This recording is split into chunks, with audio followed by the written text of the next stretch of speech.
Olá, sejam bem-vindos, mais uma aula da trilha. Aliás, Isadora, a gente tá acabando, hein, Isadora?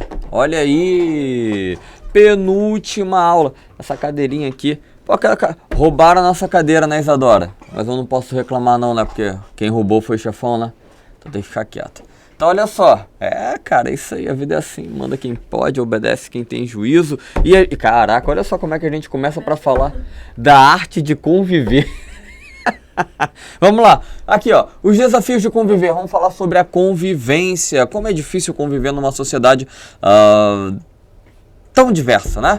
E com tanta gente, com tantos, digamos, pré-conceitos, né? A gente fala, o que é o pré-conceito, né? Um conceito anterior ao conhecimento de algo. Então, quando eu julgo alguma coisa, ou quando eu falo alguma coisa sem o conhecimento, quando eu crio um conceito anterior àquela pessoa ou a algum indivíduo, eu criei um conceito anterior, eu estou criando um pré-conceito. Essa é a noção do pré-conceito. Então, ao final desse desafio, a gente quer que você faça o seguinte, olha, pense na maneira como convivemos em espaços coletivos, entender os conflitos e debates, né, que fazem parte da coexistência dos espaços coletivos, você entender as diversidades do ser humano, né, problematizar dilemas organizacionais e ambientais que perpassam a nossa vida. E aí, esse é o objetivo da trilha. E aí, ele começa aí com a escadaria Celaron, né, que é a escadaria aqui na Lapa. Conhece, Adora? Já foi lá? Fica maneiro, né? Não é maneiro? Dá pra tirar foto. Enfim, é a obra de um artista chileno, sabia? Jorge Celaron, chileno, né? E ele foi juntando aí alguns azulejos, alguns caquinhos, foi colocando, e ele sempre ia, ele faleceu em 2013, ele sempre ia juntando, ia colocando aí nessa escadaria, ele ia colocando ali os azulejos, né? Ele ia ganhando azulejos de outros lugares e ele ia sempre colocando ali para formar essa escadaria. Bom, a questão é a seguinte: essa obra, ela não está no espaço que eu, digamos assim, característico. Por exemplo, pensa a Mona Lisa. A Mona Lisa está onde? No Louvre, né? Dizem. Tô brincando. Porque dizem que roubaram a Mona Lisa. Tu sabe dessa história, né? Dizem que a Mona Lisa roubaram, a que tá lá no Louvre é só uma cópia. Se é que é o Louvre, né? Eu nem sei. Deve ser por lá. Então, aí a ideia aí é que não tá em um museu, entende? A obra, ela não tá sendo exposta em um museu. Ela é exposta aí num local público, num local de tráfego público, num local de passagem pública. Isso aí liga duas ruas ali na Lapa. Então, primeira pergunta: de que maneira obras como a escadaria Celaron modificam o espaço público? Então, pensa na nossa cidade, pensa na cidade do Rio de Janeiro. É uma cidade toda cinzenta, não é? Fala sério, não é cinzenta? Rio é cinzento.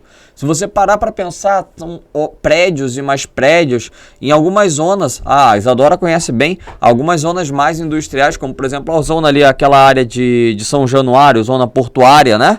Então aquela área ali de São Januário, da Benfica, aquela zona portuária mais cinzenta ainda. E quando você vai entrando ali pelo bairro da Gamboa e chega no centro da cidade, o centro da cidade do Rio de Janeiro, ele é um local de prédios, ruas estreitas, né? E prédios muito altos. Então a paisagem da cidade, ela é muito dura, ela é muito de concreto, ela é muito ríspida, né?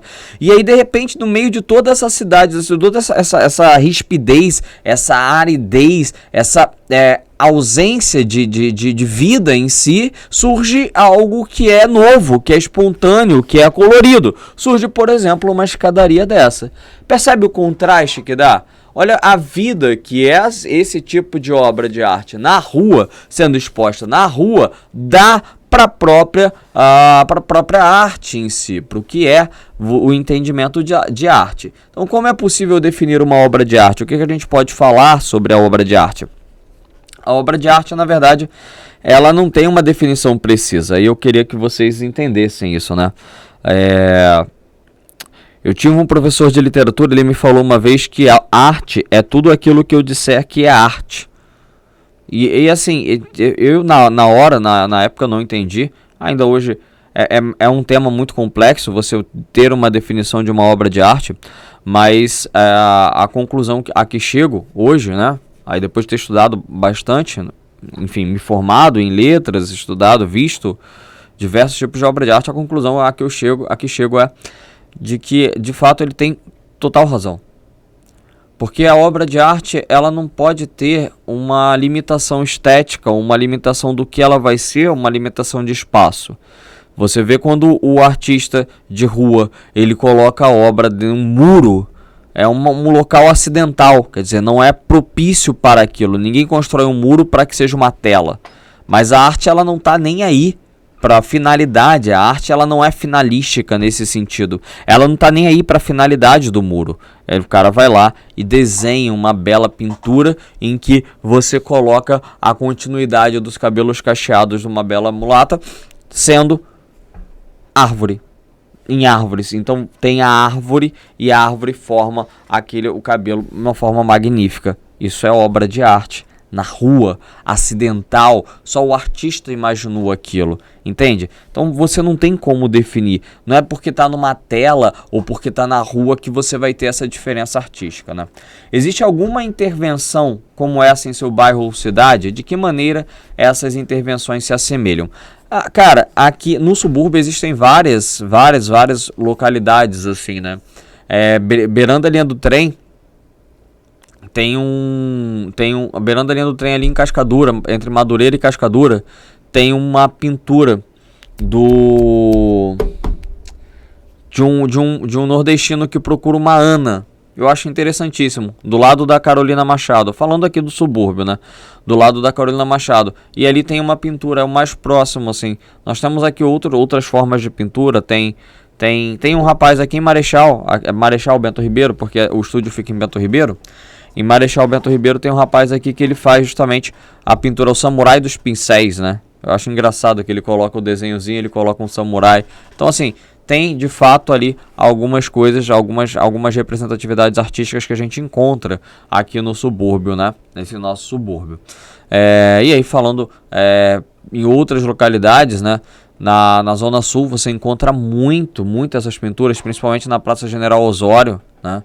Ali você tem um mural, você tem no centro da cidade, a gente vê a escadaria Celeron, mas você tem do lado do Teatro Municipal, tem um prédio que desabou, né? Há um tempo atrás o prédio desabou. Ao lado do prédio que desabou, eles fizeram uma pintura enorme, assim, é fantástico. Então, tem vários na cidade, né?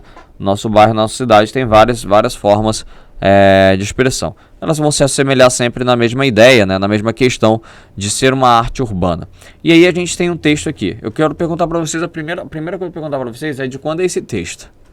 Só para que vocês se situem. Esse texto é do início do século XIX, mas olha só como é que o texto é atual.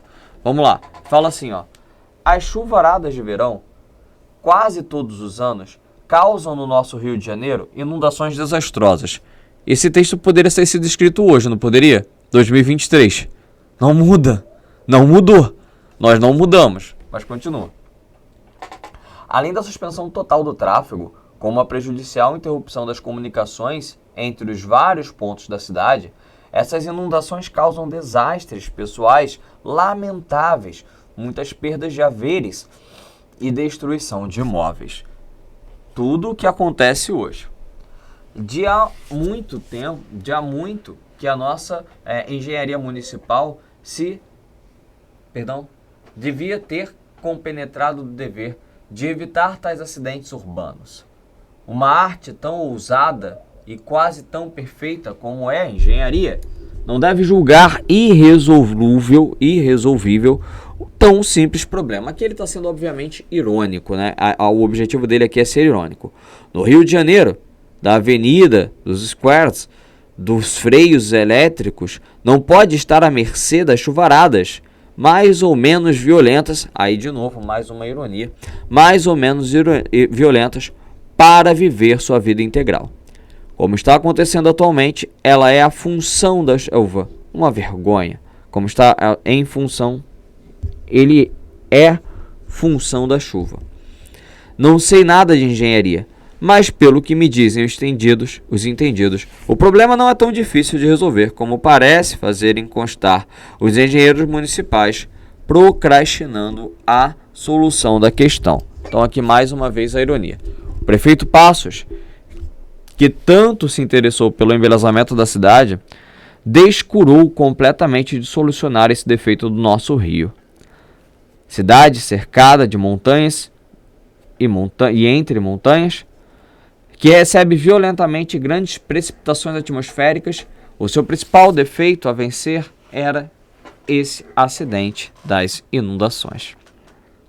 Infelizmente, porém, nos preocupamos muito com os aspectos externos, com as fachadas, e não com o que há de essencial nos problemas da vida urbana, econômica e financeira e social. Então aqui você vê que é um texto que fala muito sobre a questão das chuvas, né? Que fala, pô, as chuvas são nosso problema social.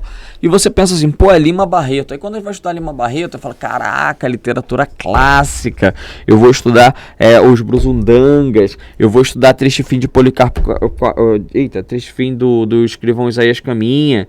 Eu vou estudar o Major Policarpo Quaresma, que foi até o texto que a gente viu na última análise. Então assim, eu vou estudar várias obras do Lima Barreto e eu penso que Lima Barreto é um cara assim, ele é fora da realidade.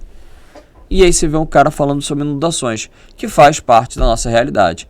Todas essas manchetes que eu peguei são manchetes desse ano, manchete 2023.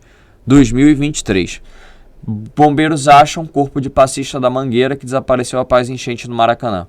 Chuvas deixam 3 mortos na cidade do Rio de Janeiro. Moradores da comunidade do Rio fazem ato para reivindicar prevenção contra enchentes. Chuva no Rio de Janeiro causa deslizamentos e deixa mais de 60 pessoas ilhadas em 24 horas. Então você vê que o artista, na verdade, esse poeta, ele pega um momento, ele acabou tornando essa crônica atemporal, embora a crônica seja datada. Ele pega um momento, uma impressão, uma expressão daquele momento, e ele acaba ampliando o sentido desse debate, ampliando o sentido da discussão, mostrando pra gente umas outras possibilidades. No fundo, o que eu quero mostrar para vocês também é que o artista, ele é, na verdade, alguém que vem do povo. O artista, ele é a expressão popular em si. Não existe artista que não seja uma expressão popular. Os melhores artistas são expressão popular. Eles trazem problemas da sociedade. Eles trazem problemas que são vivenciados por todos nós. Nós, em alguma medida, já vivenciamos o problema da enchente. Já vivenciou, Isadora? Teve que passar Rio de Janeiro, no ônibus. Encher já, né? Aí, Rio de Janeiro, enchente, cara, todo mundo. Eu acho que ninguém no Rio de Janeiro não passou. Tá, Marechal Hermes. Tem cara, quem não conhece Marechal Hermes, tem um buraco de Marechal, né? Que é o rio, que você tem 2 formas de passar pela estação de Marechal. Ou é por cima da estação, tem uma passar, ou é por baixo pelo buraco de Marechal. Eu não sei nem se deve falar buraco de Marechal, né, Isadora? Deve ter um nome mais bonitinho. Mas enfim, eu conheço. Hã? Não, esse nome não, Isadora, pelo amor de Deus, esse aí não. Vamos ficar com o buraco de Marechal, que tá melhor do que esse que tu deu. Meu Deus do céu. Vamos ficar com esse. Então ali enche de uma forma assim, quando chove, fica muito alagado, quando chove pouco. Quando chove muito, o que alaga é a estação inteira. Já pegou isso? Assim, da altura de carro. É algo absurdo. E é algo que acontece. Pô, eu em Marechal Hermes moro há 12 anos. É algo que acontece há 12 anos pelo menos. Eu posso garantir, 12 anos acontece. Tem gente mais antiga em Marechal que fala que sempre aconteceu. Então é um problema já recorrente. Então tu vê que a enchente, problema recorrente, problema que fala do povo para o povo, aparece de novo aqui. Então essa é a questão. O artista, ele vem daí. E aí é a importância da arte de rua. Porque a arte de rua, a gente tem a noção de que a arte é algo canônico, algo que está fora da gente. Mas é justamente a arte de rua que hoje mantém viva a arte dentro da periferia. A arte de rua. Porque não adianta eu ter a ilusão, eu dou aula em Itaguaí. Eu não vou ter a ilusão de que o meu aluno em Itaguaí, ele vai se apaixonar por Machado de Assis assim. Ele pode se apaixonar por Machado de Assis, mas não vai ser assim. Porque primeiro ele vai buscar artistas que falem da realidade do dia a dia dele. Primeiro ele vai buscar, de repente, alguém com quem ele se identifique ali. E o artista de rua é essa identificação da periferia. Então, por isso que algumas expressões artísticas de rua fazem tanto sentido a de existência. Eu tô falando de pichação não, gente. Pichação é horrível. Eu tô falando da arte de rua mesmo, né? Então, vamos lá. Com as transformações trazidas pela modernidade, uma nova personagem surgiu na literatura, a cidade. Na época de Lima Barreto, a cidade era palco de atuação para a atuação de outras personagens, mas ela foi se tornando tão presente com o passar do tempo que deixou de ser pano de fundo. Quando pensamos na arte urbana, esse papel da cidade é fundamental. Ela é como suporte para a arte, cujos significados são amplos. Podemos tentar comparar, por exemplo, com uma tela que serve de suporte para uma pintura. Mas se uma pintura é reproduzida em outro suporte, como uma parede, a arte também se modifica, pois ela precisa se adequar às limitações desse suporte. Então o que ele está falando? A arte de rua, ela não vai ter uma tela, não vai ter uma tela, um quadro que vai ser, pô, esse quadro aqui é uma pauleira, bacana. Não é arte de rua. A arte de rua ela vai pegar um muro, né, que possa ser pintado, né, o grafite. Ela vai pegar uma praça, um muro de uma praça, e ela vai utilizar ali. Eu já vi um escorregador pintado. Ele pintou, ficou bonito, pintou. As crianças continuavam utilizando o escorregador, tá? Não houve um dano ao bem, mas ele pintou um arco-íris, uma coisa assim. Ficou bonito. Então olha só. Aí vamos lá. Quando pensamos na arte urbana, esse papel da cidade é fundamental, que aí eu já falei para vocês, né, como suporte, parede e tal. Mas se uma pintura é reproduzida como suporte, uma parede, a arte ela também se modifica, ela precisa trocar as limitações desse suporte. Por meio dos vídeos a seguir, ele colocou uns vídeos aí que colocam algumas questões em Fortaleza. E eu selecionei esse aqui que eu achei bem interessante, porque ele mostra vários caminhos e dão várias orientações, e isso na praia faz muito sentido. Isso também tem aqui em Cabo Frio, tem na Praia da Barra, tem algumas praias você encontra essas plaquinhas indicando com mensagens sempre muito positivas, né, acerca disso, né? Ao analisarmos as artes urbanas que chegam até nós, é importante refletir sobre o propósito de cada uma delas, né? Se a escolha do lugar onde foram realizadas é ocasional, se as palavras podem ter sido escolhidas propositalmente para gerar algum sentido. Se você olhar ali, a escolha do lugar ela é perfeita, porque são mensagens positivas, né? Ele fala assim, sinta suas emoções, mude com as estações, evite falsos corações e tal. Ele vai dando mensagens, e essas mensagens que ela vai mostrando são mensagens que fazem sentido na praia, fazem sentido com o ambiente praiano, mais tranquilo, né? Eu vou trazer outros aqui para vocês, obviamente. Muitas vezes as peças possuem intertextualidade com outras artes tradicionais ou estabelecem relações de gênero ou estilo com outras produções. Quanto mais observamos e analisamos mais detalhes, podemos perceber. Nosso olhar atento é o que ajuda a construir a riqueza dessas criações. Então aí, eu trouxe mais um. Olha só que quadro interessantíssimo, olha que obra interessantíssima. Você vê um jovem faminto, mas o que ele recebe? Futebol. Panis et circenses, né? A política do pão e circo. Panis et circenses. Então, pão e circo aí. Você alimenta uma população com futebol alienante, né? A alienação futebolística, e apenas nada contra o futebol, sou botafoguense, eu gosto do Botafogo, sou líder do Campeonato Brasileiro, e aproveitar que eu vou gravar, não sei se quando vocês assistirem o vídeo o Botafogo ainda será líder, não vai ser, porque pelo menos mais uma rodada. Eu gosto de futebol, a questão não é o futebol em si, a questão é quando você só tem o futebol. A crítica aí, ela não é ao futebol, a crítica ela principalmente, né, pelo menos a meu ver, ao fato de que uma criança é faminta e você só oferece a ela o futebol, você não oferece soluções sociais para que ela consiga de repente progredir. Deu para entender? Então é justamente essa questão que a gente observa aqui. E aí você tem uma outra ideia, né? A ideia aí de um rei, né? A gente imagina que o império, as monarquias caíram, mas na verdade você tem uma ressignificação dessas monarquias, você tem uma ressignificação de alguns tópicos, e a arte urbana mostra aí, né? Ele bebendo. E se você olhar ali, o BR, ele está bebendo o petróleo da nossa nação. Então o cara está ficando cada vez mais rico bebendo petróleo. Isso é uma crítica social aí também envolvendo a desigualdade social, beleza? E aí, a gente volta lá no tema original, lá no primeiro tema, no tema original, no que a gente discutiu primeiro, que é justamente a questão do problema de urbanidade, né? E aí eu trago para vocês a ideia da cidade-jardim. Então vamos lá. O problema citado por Lima Barreto no texto de início do tema está presente ainda hoje, né? E não apenas no Rio de Janeiro. Muitas cidades brasileiras sofrem com as consequências das chuvas e de outros fenômenos meteorológicos, não possuindo estrutura arquitetônica suficientemente preparada para suportar esses eventos. Isso é um problema do Rio de Janeiro, óbvio, mas é um problema de São Paulo também, né? Na verdade é um problema de todas as metrópoles que se desenvolveram de forma desordenada. É um problema de ordenação e organização urbana antes de qualquer coisa. Se as cidades continuam, se os municípios continuarem, os bairros continuarem desordenados, é evidente que em alguns locais haverá concentração de água e chuva, né? De água e da chuva. Aí ele continua.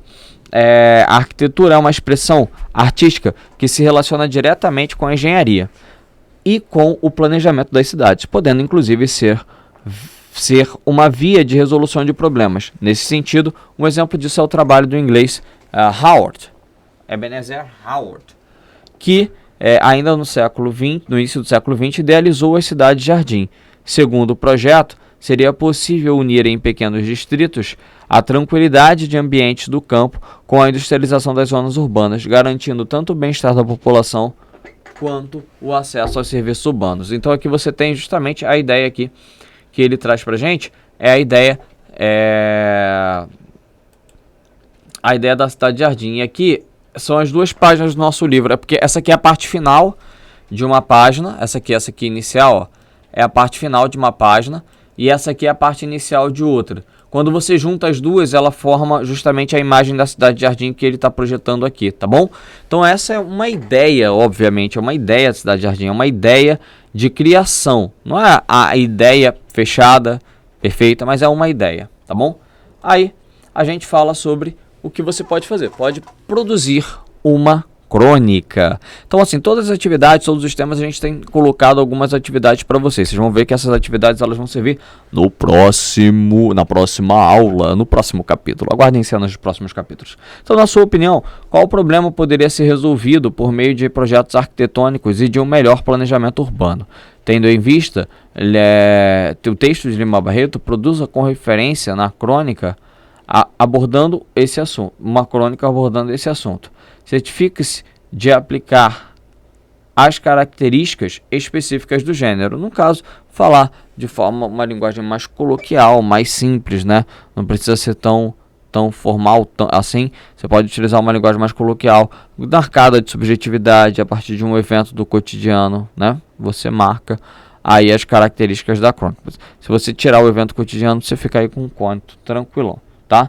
Então você vai falar isso aí. E aí com os colegas você poderá enviar seu texto para um jornal da cidade e tentar obter resultados por suas preocupações. Aqui, aí é uma questão mais com vocês. E aí, essa ideia da crônica, vocês podem fazer, apresentar para os seus colegas, seu professor aí na unidade. E um olhar para a nossa realidade. Eu quero que vocês olhem para a gente. Olha para o nosso local. Então, atualmente é comum que as insatisfações em relação à vida das cidades sejam manifestadas em forma de arte ou nos próprios espaços públicos. Isso evidencia que muitos problemas sociais presentes na época de Lima Barreto ainda não foram resolvidos e a gente mostrou. Eu coloquei ali 4 ou 5, agora não me recordo, notícias desse ano, tá? Eu não fui em 2022, 2021, não, fui esse ano, eu só queria 2023. E eu peguei ali notícias de enchente no Rio de Janeiro, eu foquei no Rio de Janeiro, todas no Rio de Janeiro, Maracanã e tal, todas no Rio de Janeiro, só falando de enchente. Poderia pegar no Ceará, poderia pegar em Pernambuco, poderia pegar em São Paulo, Belo Horizonte, você teria notícias vastas, né? Em sua cidade, procura uma intervenção artística urbana que aponte para algum problema social local. Registre a obra como for possível, por meio de fotografia, desenho, etc. Aí você vai procurar e mostrar, de repente, uma obra que fala de preconceito racial, de repente uma obra que fala de falta de infraestrutura urbana, de repente uma obra que fala, enfim, você vai procurar uma obra na cidade e vai tentar registrar ela pra gente, para poder mostrar aí pros seus colegas na aula síncrona, beleza? Gente, eu vou ficando por aqui nessa aula, tá? É o tema 14. E aí, na próxima aula, a gente vai fazer a culminância do projeto tema 15. Beleza? Valeu! Tchau! Tchau, tchau. Até a próxima.